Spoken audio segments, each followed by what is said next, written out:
Hi friend मु technical Jitu भाई आज आउ एक छोटिया नुआ वीडियो में आपण मानू मो यूट्यूब चैनल पुणी आउ थे स्वागत जनावि आज छोट भिडटी जनइबार कारण है ये हूँ ओकिनावा कंपानी R30 ये बहुत स्लो पावर मोटर लगी किंतु यार कौन हो ओभरलोड जो पड़ जाए देखते बैटेरी छोटर अच्छी मोटर छोट अच्छी कि जो ओभरलोड पड़ जाए ये कौन हुए कि आम कंट्रोलर जो फेज वायर गुड़ी अच्छे देखो भलसे देखे नौ ये फेज वायर गुड़िक हिट हो जाए हिट हो फल कौन हुए कि यार जो इन्सुलेसन गुड़ा अच्छी से इन्सुलेसन गुड़िक हटिजा फल ये तीन जाक तार गोटे जगह जॉइंट हो जाए जहाँफल कि आमर जेहेतु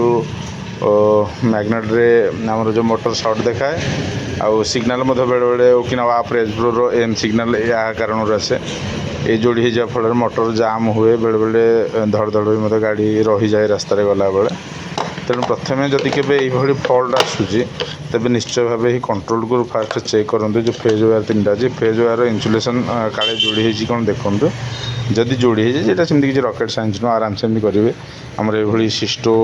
आम दे ये भाव इन्सुलेसन स्लीप दे आम या लगे पार जहाँफल कि बर्तमान आउ सर्ट कौन से मत सर्ट सर्किट होवार प्रोब्लेम ही हाथ न थाए किंतु यार सिंबल ये यूज कर नचेत ब्लैक टेप मारे भी चलो कि यहाँ ओवरअल बढ़िया भल देखो मो हिसाब से मुझे कहूँ ये बहुत फिनिशिंग लगे एमती ये हिट गन मध्यम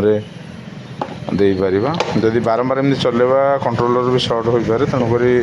जदि ये प्रोब्लेम हो तेज एमती भी कर दिखाँ गाड़ी आराम से चलो ठीक अच्छे आज वीडियो ये थैंक यू।